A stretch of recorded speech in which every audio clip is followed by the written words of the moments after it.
talked about Arch Manning last week and his visit to Georgia and what that might mean and why Georgia, for me, is not a great fit for Arch Manning, right? Not the least of which is Georgia has proven to be a quarterback graveyard in the last 5 to 7 years. And when it's not, they don't particularly like putting the ball in the hands of the quarterback to go win football games. They want more or less what Nick Saban had 2007, 2008, 2009, basically all the way up until Johnny Manziel went and stunted on Nick Saban and forced him to change up. And I make reference to that because that is how we have seen Alabama become one of the more dominant offenses in addition to defense in college football. They changed the kind of quarterback they wanted to recruit. Now, we saw a bit of this with Blake Sims, but we saw the full range in the recruitment and really the play of Jalen Hurts. And then we saw the next iteration of that with Tua Tagovailoa. And I make those particular points because this point is really interesting to me as Arch Manning and his family get ready to take an official visit to Tuscaloosa. September last year, you'll remember ESPN does a version of what we had Fox Sports have been doing for a long time called a live tailgate. They just do it with a couple dudes that have the last name Manning. And they have guests on there from time to time when they have a football game on Monday nights. Okay. They had Nick Saban on as a guest on one of these football games on Monday nights for one of these live tailgates that, ESPN took from Fox Sports. That said, Nick Saban came up there and was not coy. So as Eli tried to call Jalen Hurts an Oklahoma quarterback and Peyton came to Nick Saban's defense, Saban said, look, hey, I want to talk about that for just a second. First is, when we made a joint decision, his words, joint decision for him to transfer, he asked me, where do I think he should go? And I asked him, who has the best players? Jalen Hurts said, Oklahoma. And Nick Saban said, then that's where you should go. You should go where you're going to have the best players as a quarterback. That was the first nod to the two dudes that have won Super Bowls as quarterbacks and whose nephew is the number one player in the class of 2023. Okay. The punchline came a little bit before this. This third quarter, Dallas Cowboys are playing the Philadelphia Eagles. To which my man Nick Saban slides in there real cool, and I want to make sure I get this quote right verbatim. I wish I was coaching at Alabama when Peyton and Eli Manning were recruits, so you guys could have played for the Tide. Then the punch, I'd love to coach a member of the Manning family. Yo, all right. I love that. I really love that because I've heard about Nick Saban in the living room, and Nick Saban is undefeated in the living room. Mr. Steal Your Recruit, Steal Your Girl, right? Out there like Barry Switzer taking off his shoes, helping you cook dinner, having dinner at the kitchen table instead of the dining room table, really talking your mom and your daddy through what kind of education you going to get at this institution. And, oh, yeah, you'll play a little football on the side. Nah, this man went on national television and told the uncles what's really good for their nephew.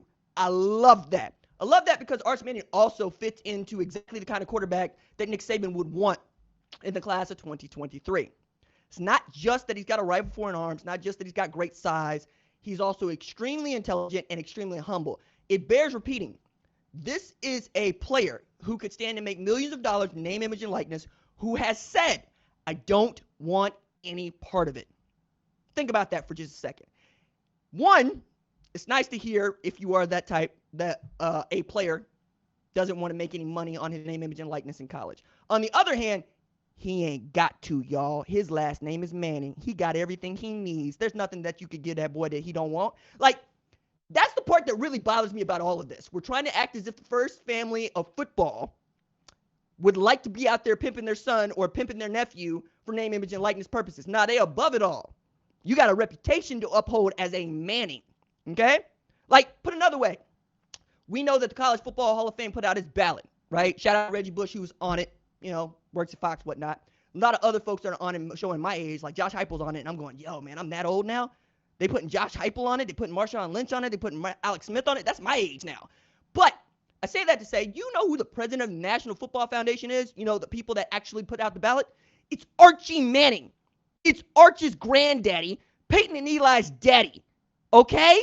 I'm trying to put you on game here. You don't just want this dude because he can sling a football. You want this dude because he's connected to the first family of football. Stay woke, family. I'm trying to help you out right now, okay?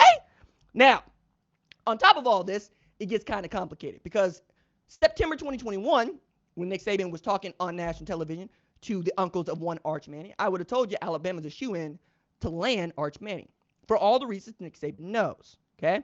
They have the best players in the sport over the last decade and a half. They have won a national championship for every player that has graduated from Alabama since Nick Saban took over. Think about that.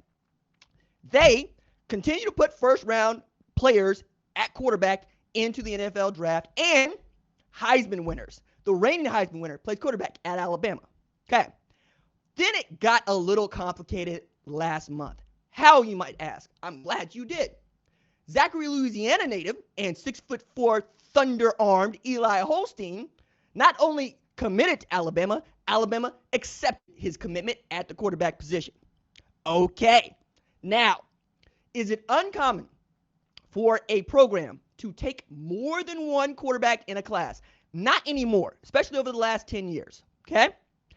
What I find to be interesting about this is the last time that Alabama did it, we're talking about Tua Tagovailoa and Mac Jones. Mac Jones joined that class knowing that Tua was the number one and he was the number two. Only after Tua got hurt did we see Mac Jones.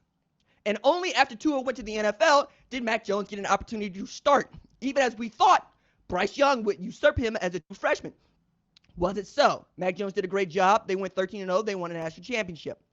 My question is, if you are the number one player in the class of 2023, why in the hell would you want to join a class where they already accepted a quarterback of some caliber to play with you?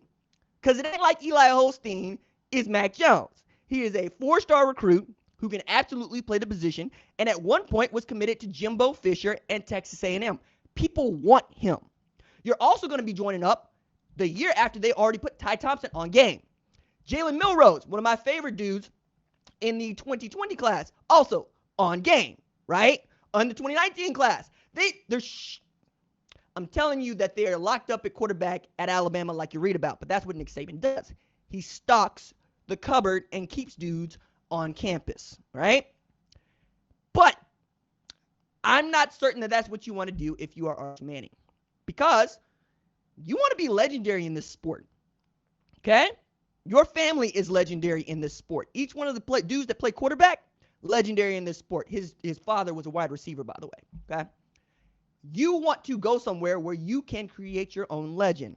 You can't really do that at Georgia. Stetson Bennett's occupying legendary status right now, and they ain't going to let you be that dude at Georgia. You're not going to throw the ball over the yard. You're going to throw for 4,000 yards at Alabama because Nick Saban is giving way to, yeah, I'll put up 45 on people. It's no big deal now that I understand that that's what y'all want football to be. I'll adapt. But there's also been a bunch of great players, let alone quarterbacks, to come through Tuscaloosa. Do you want to be one of many, or do you want to be the guy? Last point I'll make on this is the grandson, or great-grandson, I think it was, grandson or great-grandson of Bear Bryant, right? Paul Bryant, ends up coming to Alabama. Where is he now? He transferred to Arizona State. So if they're willing to run off the coach in college football, especially at Alabama, what do you think they're willing to do to you? Sit you down, tell you to wait your turn? Nah, man. One, if you were just the number one recruit in any class, I wouldn't want to sit down and wait my turn. And with a name like yours, why in the hell would you want to sit down and wait your turn? Nobody wants you to sit down and wait your turn. I want to see Arch Manning throwing footballs as soon as he arrives to anybody's campus, okay? I just don't see that happening at a place like Alabama. All right. Now, next week, we will finish out our Arch Manning series when we talk about why or why not Texas might be a good place for him to end up playing college football. And if you've been keeping score, you can see I've been kind of hedging toward what I really think y'all need to know. But again, come back next week and I will lay it all out for you. And you can fight with me on the Twitters at #1 Ranked Show, on the IGs, on the Twitters, on the Facebooks. Hey, kinfolk, I appreciate you for watching. Subscribe here and ring the bell so you don't miss the latest upload to the channel. Also, be sure to watch more videos here. like FS1 Studio Shows, and the best from Fox Sports and Fox Sports Digital.